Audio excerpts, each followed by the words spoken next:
Bonjour à toutes et à tous. Nous allons, si vous voulez bien, commencer notre culte par le cantique numéro 88, s'il vous plaît. Nous allons nous mettre debout pour chanter ce premier cantique.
Parce que nous croyons que tu es venu en la personne du Père, en la personne du Fils.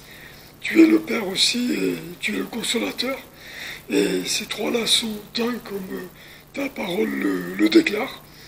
Aussi, nous voulons bien ce matin te demander de bénir cette assemblée qui est là pour te louer, pour t'adorer.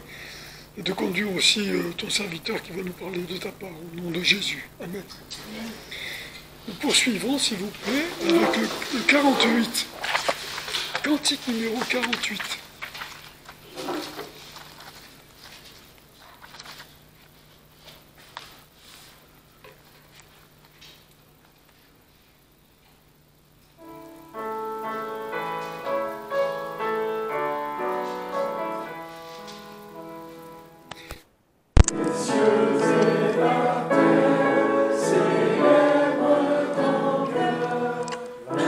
Gloire du Père, du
49.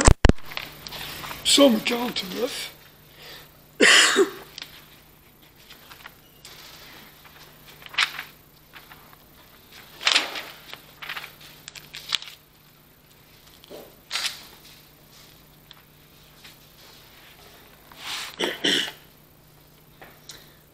Donc, psaume 49, au maître chante, psaume des enfants de Corée. Écoutez ceci, vous tous les peuples, prêtez l'oreille, vous tous les habitants du monde. Enfants du peuple et enfants des grands, le riche aussi bien que le pauvre. Ma bouche prononcera des paroles sages, et les pensées de mon cœur sont pleines de sens. Je vais prêter l'oreille aux discours sentencieux, j'expose mon énigme au son de la harpe. Pourquoi craindrais-je au jour du malheur, quand l'iniquité de mes adversaires m'environne? Ils se confient en leurs biens, ils se glorifient de l'abondance de leur richesse. Mais l'homme ne saurait racheter son frère, ni payer à Dieu sa rançon. Car le rachat de leur âme est trop cher, et il ne se fera jamais. Pour qu'ils continuent de vivre à perpétuité et qu'ils ne voient point le tombeau. Car on voit que les sages meurent, le fou et l'insensé périssent également, et laissent leurs biens à d'autres.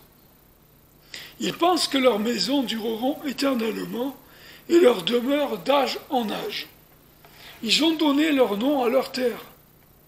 Mais l'homme ne peut demeurer dans son éclat.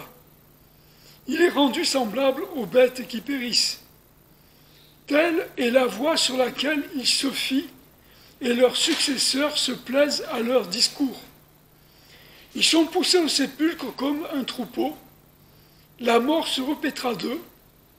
Les justes domineront sur eux au matin. Leur beauté sera consumée dans le sépulcre, loin de leurs habitations. Mais Dieu rachètera mon âme de la main du sépulcre quand il me prendra à lui. Ne crains point quand un homme s'enrichit, quand la gloire de sa maison s'accroît. Car en mourant, il n'emportera rien. Sa gloire ne descendra pas après lui. Que dans sa vie, il rende son âme heureuse qu'on te loue parce que tu te fais du bien. Tu iras pourtant vers la génération de tes pères qui ne reverront jamais la lumière. L'homme qui est en honneur et qui n'a pas d'intelligence devient semblable aux bêtes qui périssent. J'ai trouvé en relisant ce psaume il y a quelques semaines ce passage très actuel. Très actuel parce que, évidemment, on vit dans une période très matérialiste. Les réseaux sociaux, les médias, ça devient un petit village, si vous voulez, ce monde.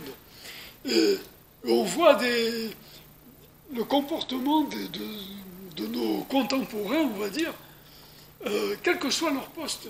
Surtout à certains postes de dirigeants, de dirigeants même de pays, et on les voit, genre, je ne vais pas donner de nom, mais on les voit se comporter comme des monarques absolus. Et comme si, évidemment, ils allaient continuer de vivre sur cette terre, régner, entre guillemets, éternellement presque. Et on voit cette façon qu'ils ont de faire, et de changer les lois même pour garder pour continuer à faire à perpétuer leur règne, entre guillemets, bien qu'aujourd'hui il n'y a pas vraiment de royauté. Bon, il y en a une, on en connaît quelques-unes, mais qui sont vraiment de royauté, je dirais, de nom, entre guillemets, parce que bon, il y a des ministres, vous voyez ce que je veux dire. Et on voit là, en fait, toute la mégalomanie de l'homme, comme si,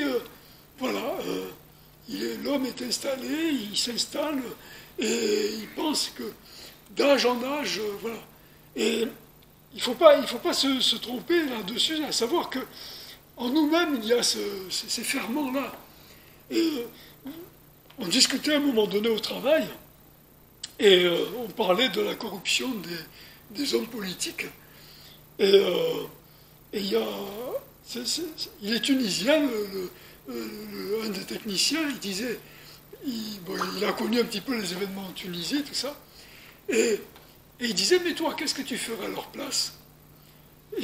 Alors je pense que lui, il était plutôt, il connaissait un petit peu les mécanismes de la corruption, parce qu'il les a peut-être vus dans son pays, et je trouvais sa question très pertinente, parce que quand on parle de corruption, d'hommes politiques, on se dit, moi, jamais ça ne m'arrivera, ça ne m'arriverait. Mais il suffirait peut-être de se trouver à ces postes-là pour se dire, oui, effectivement, c'est tentant. Et tout ça pour dire que même si dans nos actions, si on n'a pas l'occasion de montrer cette nature qui est en nous par nos actions, elle est là, elle est intrinsèquement, elle est en nous. Et bon, vous voyez, c'est vraiment un peu une description du monde actuel, même du monde passé, du monde à venir. Hein. Tant que l'homme sera aux commandes, c'est Dieu qui lui laisse une marge de manœuvre, mais ça se passera comme ça. Et il y a quand même une chose qui ne vous a certainement pas échappé, c'est le passage au verset, on va partir à partir du verset 7, ils se confient en leurs biens, ils se glorifient de l'abondance de leur richesse. Mais l'homme ne saurait racheter son frère, ni payer à Dieu sa rançon. Car le rachat de leur âme est trop cher et il ne se fera jamais, pour qu'ils continuent à vivre à perpétuité, qu'ils ne voient point le tombeau. Et on va lire en parallèle un passage en 1 Pierre, chapitre 1, versets 14 à 20, et vous voyez de qui nous allons parler. 1 Pierre, chapitre 1, versets 14 à 20. Comme des enfants obéissants, ne vous conformez point aux convoitises de votre ignorance d'autrefois. Mais comme celui qui vous a appelé est saint, soyez vous-même saints dans toute votre conduite. En effet, il est écrit, soyez saints car je suis saint. Et si vous invoquez comme votre Père celui qui, sans faire exception de personne, juge selon l'œuvre de chacun, conduisez-vous avec crainte durant le temps de votre habitation passagère ici-bas. Et c'est là où il y a ce point-là que je voulais souligner et mettre en parallèle.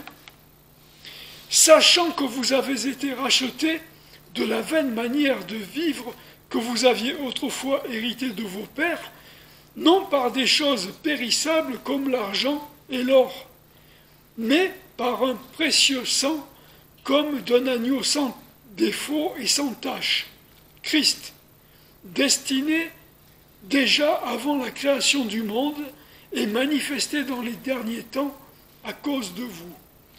Et il y a évidemment plus précieux que tout l'or, que tout l'argent de ce monde, tous les stock options, tout ce que vous pouvez imaginer ici-bas, c'est le sang précieux de Christ, parce que ce sang précieux qui a été versé, eh bien, nous amène donc à devenir, fait de nous des enfants de Dieu, et nous donne la vie éternelle. Et cette vie éternelle, c'est pas à travers ce que le monde peut proposer que nous l'avons, c'est uniquement et spécifiquement à travers le sang de Christ.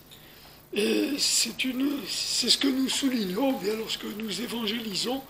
Et c'est le message de Dieu, c'est le seul message d'espoir ici-bas.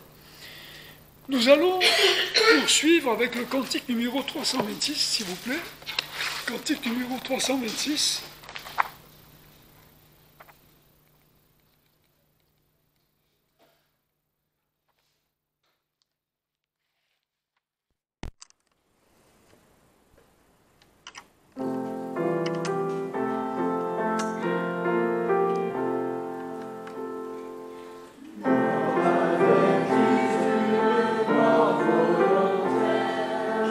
Je dis au Seigneur, j'en suis seul.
cantique numéro 121, s'il vous plaît. Cantique numéro 121.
Bonjour à tous, frères et sœurs, bonjour à chacun, à chacune.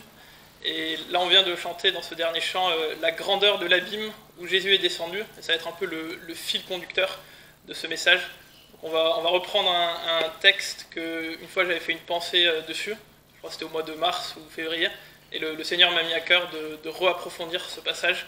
Donc on va lire ensemble Philippiens 2. Mais avant, on va prier et remettre ces instants entre les mains du Seigneur. Seigneur Jésus, nous venons devant toi ce matin, nous sommes dans ta présence, et c'est seulement en vertu de ta grâce, de ta justice, que nous pouvons nous tenir devant toi ce matin. Alors Seigneur, on veut te demander de nous parler, de vraiment ouvrir nos cœurs, nos oreilles, pour qu'on puisse être attentifs à ta voix. Seigneur, nous voulons méditer ton abaissement, plonger les regards vraiment dans ta vie parfaite, pour que ton exemple puisse être imprégné dans chacune de nos vies. Seigneur Jésus, remplis-nous de toi. C'est toi que nous voulons suivre. C'est toi que nous voulons prendre comme exemple. Et je te prie, Seigneur Jésus, que oui, tu mettes vraiment tes paroles dans ma bouche et que ce soit toi qui parles ce matin, que ce soit toi qui parles et que nos cœurs puissent vraiment entendre ce que tu veux nous dire ce matin. Bénis ces instants et à toi seul soit la gloire, Seigneur Jésus. Amen. Donc on va prendre Philippiens 2 et on va lire les versets 1 à 11. Philippiens 2. Donc Philippiens 2 à partir du verset 1. Si donc il y a quelque consolation en Christ, s'il y a quelque soulagement dans l'amour, s'il y a quelque communion d'esprit, s'il y a quelque compassion et quelque miséricorde, rendez ma joie parfaite, ayant un même sentiment, un même amour, une même âme, une même pensée. Ne faites rien par esprit de parti ou par vaine gloire, mais que l'humilité vous fasse regarder les autres comme étant au-dessus de vous-même. Que chacun de vous, au lieu de considérer ses propres intérêts, considère aussi ceux des autres. Ayez en vous les sentiments qui étaient en Jésus-Christ. Existant en forme de Dieu, il n'a point regardé son égalité avec Dieu comme une proie arrachée, mais il s'est dépouillé lui-même, en prenant une forme de serviteur, en devenant semblable aux hommes, et il apparut comme un vrai homme. Il s'est humilié lui-même, se rendant obéissant jusqu'à la mort, même jusqu'à la mort de la croix. C'est pourquoi aussi Dieu l'a souverainement élevé, et lui a donné le nom qui est au-dessus de tout nom, afin qu'au nom de Jésus, tout genou fléchisse dans les cieux, sur la terre et sous la terre, et que toute langue confesse que Jésus-Christ est Seigneur, à la gloire de Dieu le Père. Donc on va essentiellement se concentrer sur les versets 5 à 8, mais on a lu tout le contexte, et dans ce passage, Paul il exhorte les Philippiens essentiellement à deux choses. La première, c'est l'unité. Si on regarde les versets 1 à 2, il va leur dire au verset 2, rendez ma joie parfaite, ayant un même sentiment, une même âme, un même amour, une même pensée. Et au verset, juste avant le premier verset, il va leur dire s'il y a quelque consolation en Christ, s'il y a quelque communion d'esprit, etc. S'il y a un minimum de toutes ces choses-là, qui sont les choses qu'il est tout à fait normal de trouver dans une église, et bien s'il y a un minimum de toutes ces choses-là, rendez ma joie parfaite en étant unis entre vous, en étant unis dans la communion fraternelle. Ça, c'est la première chose à laquelle Paul va exhorter les Philippiens. Et il y a une deuxième chose, au verset 5 et tous les versets qui suivent. Ayez en vous les sentiments qui étaient en Jésus-Christ. Et dans ce passage-là, c'est essentiellement de l'humilité de Jésus qui nous est parlé, de son abaissement, de son renoncement, de tout ce à quoi il a renoncé. Et l'un ne va pas sans l'autre. L'unité, ça ne va pas sans l'humilité. Ce qui est souvent la cause de division dans les églises, c'est souvent l'orgueil. C'est l'orgueil qui peut diviser une église. Mais l'église, elle est vraiment unie quand chacun de ses membres est revêtu d'humilité. C'est l'humilité qui unit l'église. Et cette humilité, est-ce qu'on peut la trouver en nous-mêmes? Est-ce qu'on peut, par nos propres forces, nos propres efforts, s'efforcer d'être humble en prenant des bonnes résolutions, etc. Non, Paul il nous dit au verset 5, « Ayez en vous les sentiments qui étaient en Jésus-Christ ». Et toute l'humilité qu'on peut avoir, elle est contenue dans l'humilité de Jésus. On ne peut pas trouver de l'humilité ailleurs, autre part qu'en Jésus. Et de nous-mêmes, de la chair, du moi, il peut sortir que de l'orgueil, que de la vaine gloire. Mais l'humilité, au contraire, elle ne vient que de Jésus. Et c'est qu'en lui qu'on peut la trouver. Et c'est Jésus qui l'a dit lui-même. Si on regarde Matthieu 11, 29, Jésus il va dire, en Matthieu 11, 29, « Prenez mon joug sur vous et recevez mes instructions, car je suis doux et humble de cœur, et vous trouverez le repos pour vos âmes. » Je crois que la version Osterwald dit justement « Apprenez de moi ». Donc Jésus il veut qu'on apprenne de lui, qui était doux et humble de cœur. Et c'est ce que je vous encourage ce matin, frères et sœurs, apprenons l'humilité de Jésus. Apprenons l'humilité de Jésus.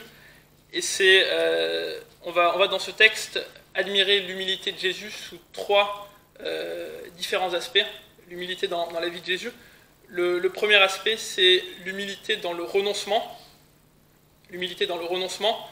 Ensuite, deuxièmement, l'humilité dans le service. On va essentiellement se concentrer sur le verset 7, qui nous dit que Jésus s'est dépouillé lui-même en prenant une forme de serviteur, au verset 7. Et troisième aspect, l'humilité dans l'obéissance, avec en point d'orgue un peu le verset 8. Il s'est humilié lui-même, se rendant obéissant jusqu'à la mort, même jusqu'à la mort de la croix. Donc si on regarde le verset 6, le verset 6 nous dit « Existant en forme de Dieu, il n'a point regardé son égalité avec Dieu comme une proie arrachée. » Et là, il y a plusieurs choses qui tordent un peu le sens, on pourrait un peu mal comprendre ce verset, mais le mot grec qui est associé ici au verbe « lequel étant en forme de Dieu », dans ma version c'est « existant en forme de Dieu », le mot grec qui est associé à ce verbe-là, c'est le mot hyparchon, et c'est une espèce de temps qu'on n'a pas trop en français. On le voit un peu, mais c'est important d'insister là-dessus. C'est une sorte de passé continuel, quelque chose qui était dans le passé, qui reste dans le présent, et qui restera dans le futur. Et ça exprime ce que Jésus était, ce qu'il était à ce moment-là, et ce qui restera pour l'éternité. Et on a le verset qui nous dit « Jésus est le même hier, aujourd'hui et éternellement ». Jésus, il est Dieu de toute éternité. Il était Dieu sur la terre, et il restera Dieu pour l'éternité. Aucun doute là-dessus. Et le mot forme, en forme de Dieu, on pourrait comprendre ça un peu comme il a quelque part une forme de divinité, il ressemble à une divinité. Mais là, le mot grec aussi se rapproche plus du mot nature. Et ça nous dit que Jésus est Dieu de par sa nature même. Il est Dieu de par sa nature. Et ensuite, il n'a point regardé son égalité avec Dieu comme une proie arrachée. Là aussi, on pourrait tordre un peu le sens et se dire que Jésus, en venant sur la terre, se serait dépouillé de sa divinité, il aurait renoncé à être Dieu. Mais là, cette expression-là, elle nous montre plutôt que Jésus, en venant sur la terre, il a renoncé à tous les privilèges et à toute la gloire qu'il avait au ciel, tous ces privilèges-là qui découlaient du fait qu'il est égal avec Dieu. Et justement là, il ne s'est pas agrippé à tous ces bénéfices-là, il n'a pas voulu s'y agripper comme une proie arrachée, mais il a renoncé à toute la gloire qu'il avait au ciel. Et on le voit même dans une prière de Jésus, en Jean 17, verset 5, quand Jésus parle à son Père, au verset 5 de Jean 17, il va dire « Et maintenant, toi, Père, glorifie-moi auprès de toi-même de la gloire que j'avais auprès de toi avant que le monde soit. » Et donc en venant sur la terre, Jésus a renoncé à cette gloire qu'il avait auprès du Père avant que le monde soit. Et 2 Corinthiens 8.9 nous dit aussi « Car vous connaissez la grâce de notre Seigneur Jésus-Christ, qui pour vous s'est fait pauvre, de riche qu'il était, afin que par sa pauvreté vous soyez enrichis. » En venant sur la terre, il s'est dépouillé de toute sa richesse et il s'est fait pauvre, de riche qu'il était. Et Jésus, en venant sur la terre, il aurait pu dire « Je suis Dieu, donc je veux naître dans un palais royal. » Mais il est né dans une étable, dans une crèche. Et comme on le chante dans un chant, on chante « Son palais est une étable ». Il aurait pu venir et dire je veux que tout le monde me remarque, que tous les regards se braquent sur moi. Mais Ésaïe nous dit qu'il n'avait ni beauté, ni attrait pour... enfin, on peut le lire, Ésaïe 53, versets 2 et 3. Ésaïe 53, verset 2. « Il s'est élevé devant lui comme une faible plante, comme un rejeton qui sort d'une terre desséchée. Il n'avait ni beauté, ni éclat pour attirer nos regards, et son aspect n'avait rien pour nous plaire. Méprisé et abandonné des hommes, homme de douleur et habitué à la souffrance, semblable à celui dont on détourne le visage, nous l'avons dédaigné, nous n'avons fait de lui aucun cas. » Voilà ce qu'était Jésus sur la terre. Jésus, il aurait pu, à chaque fois qu'il guérissait quelqu'un, qui faisait un miracle, il aurait pu surfer sur sa vague de popularité. Mais on voit dans beaucoup d'exemples dans les évangiles où Jésus va dire à la personne qui guérit, il va lui dire « Garde-toi de le dire à personne, ne va pas le crier sur les toits, garde-le pour toi, ne va pas le crier sur les toits. » Jésus, il aurait pu réclamer des serviteurs qui étaient à son service jour et nuit, mais il est venu en prenant une forme de serviteur. Jésus, il aurait pu dire par contre, vu que je suis Dieu, je veux une belle maison pour moi, mais il était le Fils de l'homme qui n'a pas un lieu où il puisse reposer sa tête. Et toutes ces choses-là qui auraient été légitimes pour Jésus, vu qu'il est Dieu, il y a renoncé par amour pour nous, et parce que c'était dans le plan de Dieu. Il s'est dépouillé vraiment, le verset 7 nous dit, il s'est dépouillé lui-même, il s'est dépouillé vraiment de tout ce dont il pouvait se dépouiller, et il a fait par amour pour nous, il a renoncé vraiment à tout en venant sur la terre. Et le verset 7 nous dit, en prenant une forme de serviteur, en devenant semblable aux hommes, et il a paru comme un vrai homme. Et là, le devenant semblable aux hommes, ça ne veut pas dire que juste il ressemblait à un homme, mais il n'était pas vraiment homme. Dans la suite du verset, nous dit il a paru comme un vrai homme, et avec toutes les faiblesses que ça engendre, avec la fatigue, la détresse, la faim, les épreuves, tout ça, Jésus, il l'a vécu. Et le summum vraiment de son renoncement à lui-même, c'est le verset 8. Il s'est humilié lui-même, se rendant obéissant jusqu'à la mort, même jusqu'à la mort de la croix. Jésus, en venant sur la terre, il a renoncé à sa propre vie, il a donné de lui-même, il n'a pas considéré sa propre vie comme précieuse. C'est ça vraiment son plus grand renoncement, son plus grand abaissement, qu'il a donné sa vie pour nous. Et en Jean 15,13, Jean 15,13 nous dit il n'y a pas de plus grand amour que de donner sa vie pour ses amis. Et on pourrait aussi dire il n'y a pas de plus grand renoncement que de donner sa vie pour ses amis. Et encore la Bible nous présente que nous étions ennemis de Dieu. Nous étions ennemis de Dieu et pourtant Jésus a donné sa vie par amour pour nous.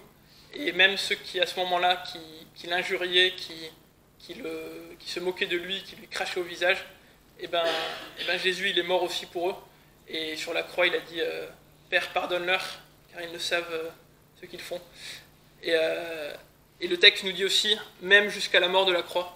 Jésus aurait pu choisir une mort où il aurait eu moins de souffrance, mais il a pris le pire châtiment possible, celui de la crucifixion.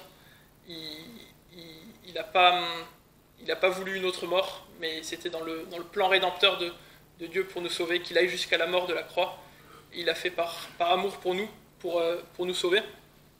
Alors Jésus, il nous appelle aussi à le suivre, à nous dépouiller de tout ce qu'on pourrait se dépouiller, à renoncer à notre propre gloire, à tout ce qui pourrait nourrir notre propre ego.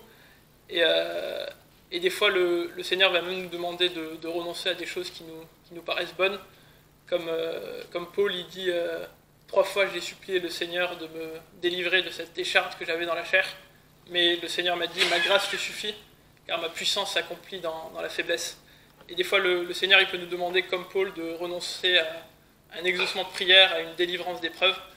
Mais quand on comprend que dans notre propre faiblesse, c'est la force de Dieu, la puissance de Christ qui peuvent se manifester, et ben alors là, on a tout compris. Et c'était vrai dans la vie de Jésus. Jésus il n'avait rien pour nous plaire, il était dans une faiblesse quand il est mort sur la croix. Et pourtant, dans cette heure la plus sombre, c'est la force de Dieu qui s'est manifestée, le salut, le plan rédempteur du salut de Dieu qui s'est manifesté à ce moment-là. Et c'est vrai aussi pour nous que dans notre faiblesse, la force de Dieu peut se manifester. Et Jésus nous appelle aussi à mourir à nous-mêmes. On a été à nous considérer comme morts au péché. Et l'Épître aux Romains nous dit aussi que notre vieil homme a été crucifié avec Christ. Et ça, c'est la manière la plus radicale de nous dépouiller de nous-mêmes, de renoncer à nous-mêmes. La manière la plus radicale, c'est de mourir à nous-mêmes. Et voilà. Ensuite, le verset 7, on va s'arrêter vraiment sur un mot dans le verset 7. Mais il s'est dépouillé lui-même en prenant une forme de serviteur, en devenant semblable aux hommes, et il apparut comme un vrai homme. Ce mot de serviteur, on va s'arrêter là-dessus. Et Jésus, il est venu en tant que serviteur, et toute sa vie, ça a été une vie où il a été le parfait serviteur. Et on va lire 2 passages où Jésus enseigne ça à ses disciples. Le premier, c'est en Matthieu 20. Matthieu 20 au verset 26. C'est les fils de Zébédée qui vont venir avec leur mère. Et leur mère va dire à Jésus, elle va demander que les 2 fils de Zébédée soient assis à la gauche et à la droite de Jésus dans le ciel. Et là, Jésus va les prendre complètement à contre-pied. Et au verset 26, il va dire « Il n'en sera pas de même au milieu de vous, mais quiconque veut être grand parmi vous, qu'il soit votre serviteur. Et quiconque veut être le premier parmi vous, qu'il soit votre esclave. C'est ainsi que le Fils de l'homme est venu, non pour être servi, mais pour servir et donner sa vie comme la rançon de beaucoup. » L'enseignement de Jésus ici, c'est celui qui va être le plus grand, qui soit votre serviteur, qui soit le serviteur de tous. Et Jésus se donne lui-même en exemple en disant qu'il est venu pour servir et pour donner sa vie comme la rançon de beaucoup. Un autre épisode assez similaire en Luc 22. Luc 22 au verset 24. Et ça, c'est pendant le repas de la Pâque. Luc 22 au verset 24. Il s'éleva aussi parmi les apôtres une contestation. Lequel d'entre eux devait être estimé le plus grand ? Jésus leur dit, les rois des nations les maîtrisent et ceux qui les dominent sont appelés bienfaiteurs. Qu'il n'en soit pas de même pour vous, mais que le plus grand parmi vous soit comme le plus petit, et celui qui gouverne comme celui qui sert. Car quel est le plus grand ? Celui qui est à table ou celui qui sert ? N'est-ce pas celui qui est à table ? Et moi cependant, je suis au milieu de vous, comme celui qui sert.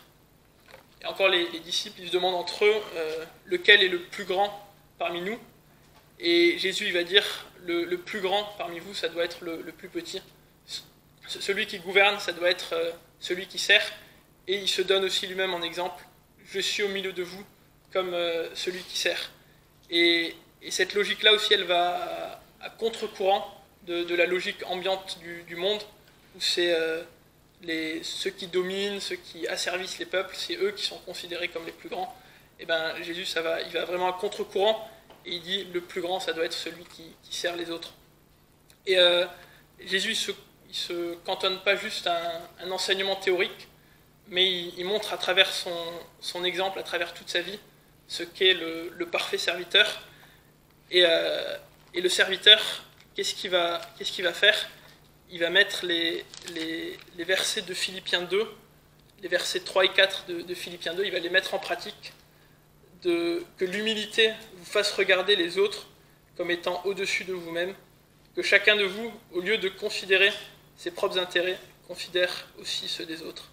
Il va regarder les autres comme étant au-dessus de lui-même, il ne va pas chercher son intérêt, mais plutôt l'intérêt des autres. Et c'est ce que Jésus a fait pendant toute sa vie. Il a lavé les pieds de ses disciples, même si pour lui c'était rabaissant, c'était humiliant. Il a fait par amour pour ses disciples et pour leur donner un exemple.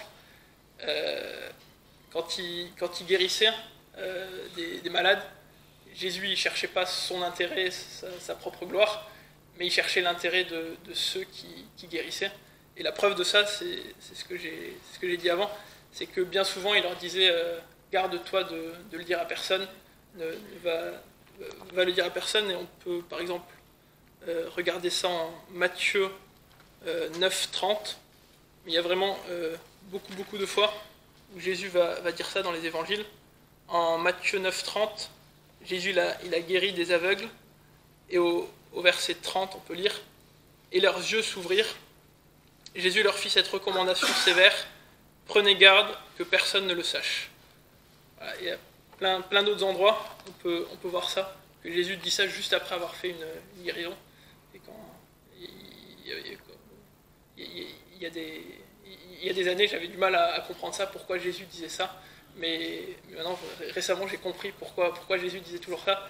C'était justement pour ne pas chercher son intérêt, mais pour chercher l'intérêt de ceux qui guérissaient. Et quand Jésus il est avec la foule de 5000 hommes, et qu'il fait déjà tard le soir, que Jésus et ses disciples sont fatigués, on peut comprendre ce que les disciples vont dire. Ils vont dire il fait déjà tard, renvoie cette foule, qu'ils aillent s'acheter de quoi manger. Mais Jésus il ne va pas raisonner comme ça, il va dire donnez-leur vous-même à manger. Et en lui-même il aurait pu se dire c'est vrai que là je suis fatigué, ce serait bien qu'il s'en aille, là c'est bon. Mais il va multiplier les pains et les poissons pour nourrir cette foule et pour les servir. Pour ne pas chercher son intérêt, mais l'intérêt de cette foule. Et le moment le plus glorieux, où Jésus ne cherche pas son intérêt, mais l'intérêt des autres, c'est à la croix, où Jésus n'a pas cherché son intérêt, que cette coupe s'éloigne de lui, qu'une légion d'anges vienne le sauver, qu'il descende de la croix, comme il y en avait qui l'incitaient à faire quand il était sur la croix. Il n'a pas cherché son intérêt en faisant ça, mais il a cherché notre intérêt, l'intérêt de cette humanité entière qui courait tout droit à la perdition éternelle. Et il a cherché l'intérêt de cette humanité entière qui allait tout droit en enfer, loin de Dieu, en buvant cette coupe et en restant sur la croix. C'est le moment vraiment le plus glorieux où Jésus a mis en pratique ces paroles. Alors Jésus il nous appelle aussi à le suivre, à sa suite. Il nous appelle à être serviteurs de tous, à regarder les autres comme étant au-dessus de nous-mêmes. Ça pourrait se manifester en mettant plus l'accent, par exemple, sur nos propres faiblesses et en mettant plus l'accent sur les forces, les qualités des frères et des sœurs. Et voilà, plus s'effacer, plus se mettre en retrait et plus élever les frères et sœurs. Et regardons aussi en priorité l'intérêt du frère ou de la sœur plutôt que notre propre intérêt. Et quelle serait notre réaction si par exemple un frère ou une sœur nous demanderait, comme ça alors qu'on ne l'avait pas prévu, de l'aide pour l'aider toute une après-midi? Est-ce qu'on se dirait oh non là j'avais pas prévu ça, j'aurais autre chose à faire, j'avais autre chose de prévu, ou est-ce qu'on dit plutôt merci Seigneur, gloire à Dieu pour cette occasion de servir et de te ressembler plus dans cette qualité de serviteur, de plus ressembler à ton image. Et cherchons aussi l'intérêt de toutes ces brebis perdues qui courent tout droit à la perdition. Cherchons leur intérêt à eux en leur annonçant Jésus mort à la croix pour leurs péchés, en leur prêchant l'évangile, cette bonne nouvelle, plutôt qu'en cherchant notre propre intérêt, en voulant rester dans notre zone de confort, de ne pas se mouiller, de rester dans nos loisirs, dans notre zone de confort. Cherchons plutôt leur intérêt à eux, parce que leur éternité en dépend. Et ensuite, troisième aspect de l'humilité dans la vie de Jésus. Et là, on va regarder vraiment spécifiquement le verset 8. Le verset 8, « Il s'est humilié lui-même, se rendant obéissant jusqu'à la mort, même jusqu'à la mort de la croix. » Donc là, le verset nous dit qu'il s'est rendu obéissant. Obéissant à qui? Obéissant à son Père. Et le verset nous dit qu'il s'est rendu obéissant. Donc ça veut dire que tout au long, il s'est rendu obéissant jusqu'à la mort, pardon. Et ça veut dire qu'avant sa mort, tout au long de sa vie, il était obéissant. Et c'est ce que Jésus a manifesté. Il a vécu une vie de pleine et entière obéissance à son Père, de soumission complète à la volonté de son Père. Et par exemple, Hébreux 10, le verset 5, c'est un passage remarquable où c'est dit que les sacrifices ne peuvent pas ôter les péchés, parce que le souvenir des péchés est renouvelé chaque année par les sacrifices qu'on offre. Et le verset 4 nous dit justement « Car il est impossible que le sang des taureaux et des boucs ôte les péchés. » Et après on a cette réponse magnifique de Jésus, au verset 5, « C'est pourquoi Christ, entrant dans le monde, dit « Tu n'as voulu ni sacrifice, ni offrande, mais tu m'as formé un corps. Tu n'as agréé ni holocauste, ni sacrifice pour le péché. Alors j'ai dit « Voici je viens ». Dans le rouleau du livre, il est question de moi, pour faire, ô Dieu, ta volonté. Jésus, il est venu en disant « Alors j'ai dit, voici je viens, pour faire, ô Dieu, ta volonté ». Voici la raison de la venue de Jésus sur la terre, pour faire la volonté de son Père. On va lire quelques passages dans l'évangile de Jean. On voit cette entière soumission de Jésus à son Père. En Jean 5, verset 30, Jean 5, verset 30, c'est Jésus qui parle et qui dit « Je ne puis rien faire de moi-même, d'après ce que j'entends, je juge, et mon jugement est juste, parce que je ne cherche pas ma volonté, mais la volonté de celui qui m'a envoyé. » Jésus dit carrément là qu'il ne peut rien faire de lui-même, parce qu'il était dans une telle obéissance à son Père, que de lui-même il ne pouvait rien faire, mais il faisait que ce que son Père voulait qu'il fasse.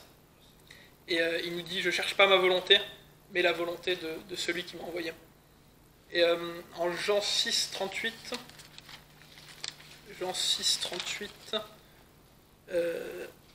Jésus nous...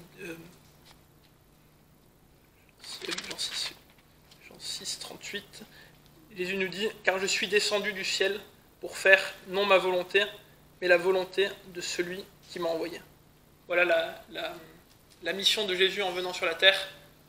C'était pas de faire sa volonté, mais la volonté de son Père.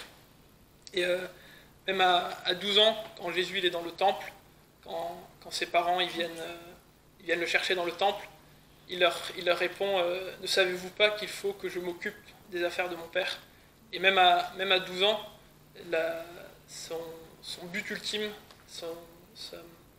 la chose la plus importante pour lui, c'était de s'occuper des affaires de son Père. Ça prédominait sur tout le reste.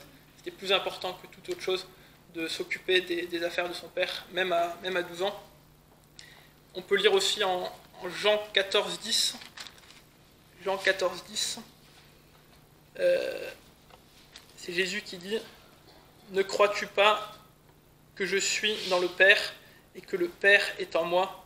Les paroles que je vous dis, je ne les dis pas de moi-même, et le Père qui demeure en moi, c'est lui qui fait les œuvres. » Et là, on voit vraiment une telle proximité, une telle communion entre Jésus et son Père, qu'il dit carrément, les paroles que je dis, c'est même pas moi qui les dis, les œuvres que je fais, c'est le Père qui les fait. Et Jésus était dans une telle obéissance, dans une telle proximité avec son Père, que le Père avait le contrôle sur vraiment tout, sur ses paroles, ses actes. Et c'est ça vraiment l'humilité dans l'obéissance, c'est s'effacer pour que le Père prenne le contrôle de tout. Et on peut en tirer une application pour nous aussi de s'effacer vraiment pour que Dieu prenne vraiment le contrôle sur ce qu'on dise et ce qu'on fait. Et voilà la disposition dans laquelle Jésus était sur la terre. Et le seul moment où ces deux volontés, celle de Jésus et de son Père, elles ont semblé un peu rentrer en confrontation, c'est bien sûr au jardin de Gethsémani, où Jésus dit non pas ma volonté mais ta volonté. Et à ce moment-là, Jésus il était dans une détresse indescriptible. Et en Marc 14, 34, Jésus va même dire, Marc 14, 34, il leur dit « Mon âme est triste jusqu'à la mort, restez ici et veillez. » À ce moment-là, son âme à Jésus était triste jusqu'à la mort. Et à ce moment-là, l'épreuve qu'il était en train de vivre, ça dépasse toutes les épreuves que nous on peut vivre, parce qu'à ce moment-là, il s'apprêtait d'aller à la croix, il s'apprêtait de prendre sur lui le poids du péché de l'humanité entière, de toutes les époques, des centaines de milliards d'êtres humains qui ont peuplé la terre, qu'il a peuplé à ce moment-là et qui la peupleront dans les années à venir. Et c'est pour cela, parce qu'il était dans une telle épreuve qui dépasse toutes les épreuves que nous on peut vivre. C'est pour ça que Jésus peut parfaitement nous comprendre. Et à ce moment-là, Jésus va prier son Père, et c'est rapporté dans les évangiles de Matthieu, de Marc et de Luc, mais à chaque fois, on peut lire par exemple Luc 22, 42, à chaque fois Jésus va dire mon Père, Père ou Abba Père, à chaque fois il s'en remet à son Père, même dans cette demande-là. Par exemple en Luc 22, 42, Jésus va dire Père, si tu voulais éloigner de moi cette coupe, toutefois que ma volonté ne se fasse pas, mais la tienne. Et même dans cette demande-là, il reste dans la volonté de son Père. Et il y a cette phrase magnifique qui nous montre que Jésus est victorieux. Il nous dit toutefois que ma volonté ne se fasse pas, mais la tienne. Et il y avait en quelque sorte un combat intérieur dans l'âme de Jésus, mais Jésus a été victorieux. Et jusqu'au bout, il est resté dans la volonté de son Père. Même s'il y avait des combats dans son âme, il est resté obéissant jusqu'à la mort et jusqu'à la mort de la croix. Et c'était justement ça, c'était la volonté de son Père, c'était qu'il aille jusqu'au bout, qu'il aille jusqu'à la croix, parce que sinon Dieu ne pouvait pas nous sauver. Et c'était nécessaire pour le plan de Dieu pour nous sauver. Et un autre moment un peu similaire, en Jean 12, 27,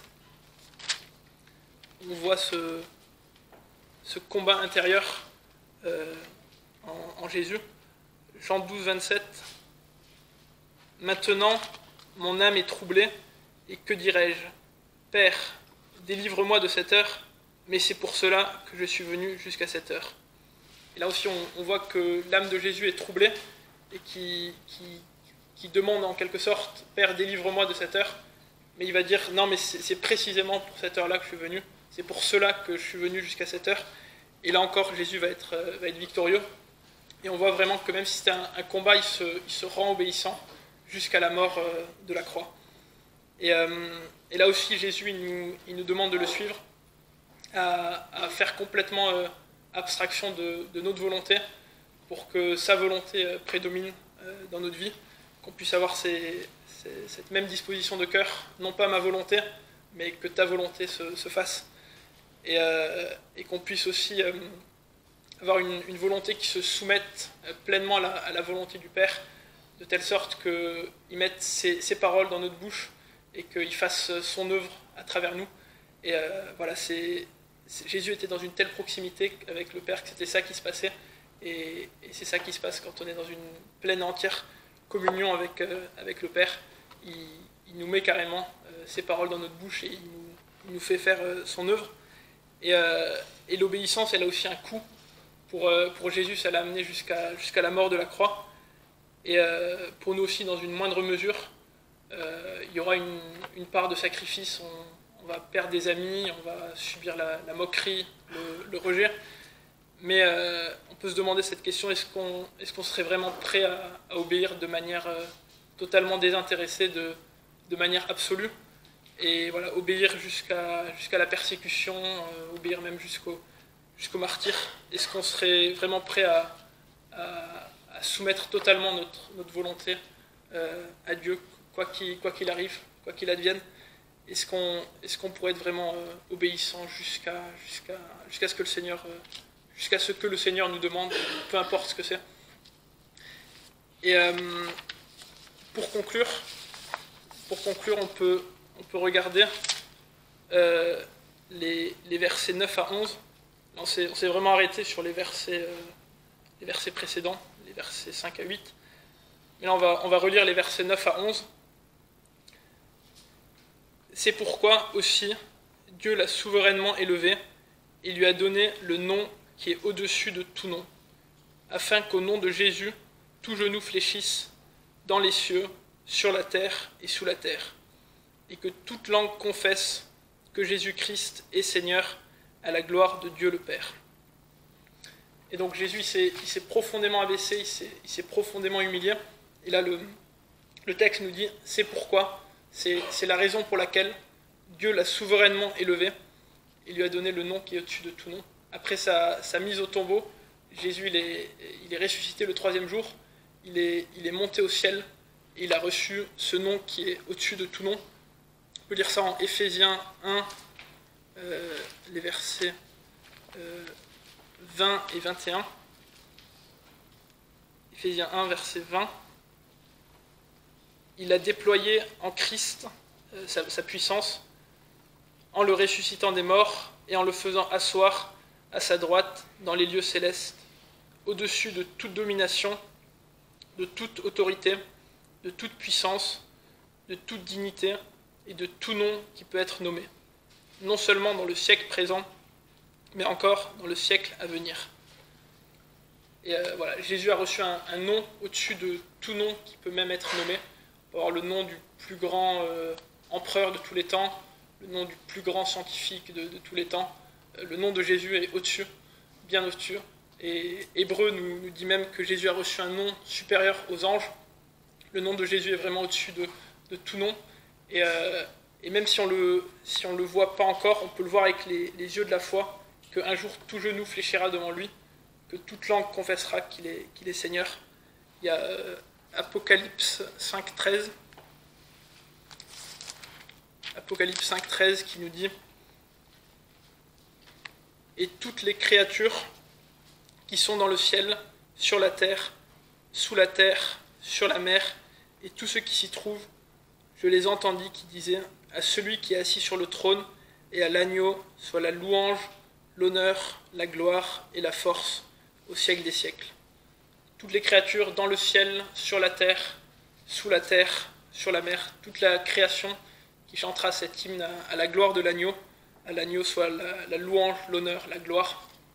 Et même le genou de ceux qui auront résisté toute leur vie, qui n'auront pas voulu se soumettre à Jésus, qui se seront endurcis, même leur genou sera obligé de fléchir devant Jésus. Leur langue qui n'aura pas voulu confesser pendant toute leur vie que Jésus est Seigneur, et bien là elle sera obligée de confesser que Jésus est Seigneur. Et le dernier mot, c'est à la gloire de Dieu le Père.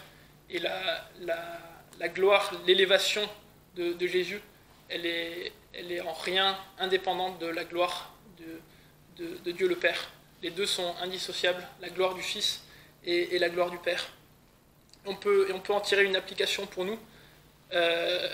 C'est un principe biblique que l'humilité, ça va avec l'élévation. Et c'est un commandement, par exemple en Jacques 4.10. Jacques 4.10. Humiliez-vous devant le Seigneur et il vous élèvera. Il y a aussi en 1 Pierre. Et c'est une promesse. C'est une promesse. Et elle s'est accomplie pour Jésus. Jésus, c'est l'exemple pour nous de l'accomplissement de cette promesse. On pourrait presque dire qu'il s'est souverainement abaissé et Dieu l'a souverainement élevé. Et le commandement pour nous, c'est simple, c'est humiliez-vous. Ça, c'est notre part à faire de se réjouir de tout ce qui peut nous abaisser, nous amener à renoncer à nous-mêmes, à servir les autres, à obéir à Dieu en faisant abstraction de notre volonté, nous réjouir de toutes ces choses-là. Et ce que Dieu fera, il vous élèvera. Ça, c'est lui qui le fera. On n'a pas besoin de s'occuper de ça. C'est Dieu qui le fera. Et cette élévation, en quoi est-ce qu'elle consiste ? Il n'y a rien de plus élevant pour nous, faibles créatures, poussière aux yeux de Dieu. Il n'y a rien de plus élevant à quoi on pourrait aspirer de meilleur que à travers notre vie, glorifier Dieu, d'être juste un vase vide pour que Dieu puisse nous remplir de lui, nous faire déborder de lui, pour que sa gloire se manifeste à travers notre vie. Et comme la gloire de Jésus était indissociable de la gloire du Père, notre élévation, notre gloire à nous, elle est totalement indissociable de la gloire de Dieu. Notre gloire à nous, c'est de faire sa gloire. Voilà. Que le Seigneur vous bénisse.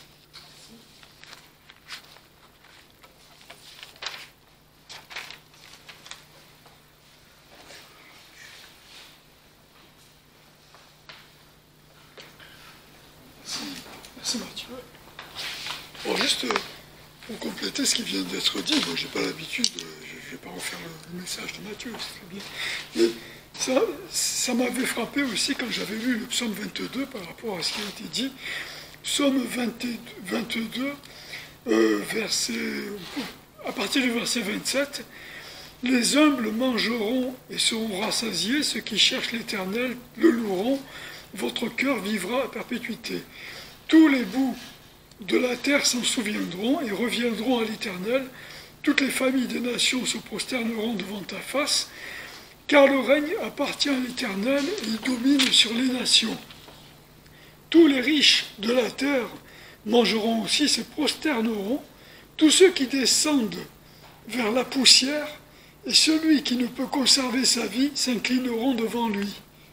La postérité le servira, on parlera de l'Éternel à la génération future. Ils viendront et raconteront sa justice au peuple qui naîtra parce qu'il aura fait ces choses. Mais ce qui avait attiré mon attention aussi par rapport au message de Matthieu, c'est qu'il est écrit ceux qui descendent vers la poussière et celui qui ne peut conserver sa vie s'inclineront devant lui.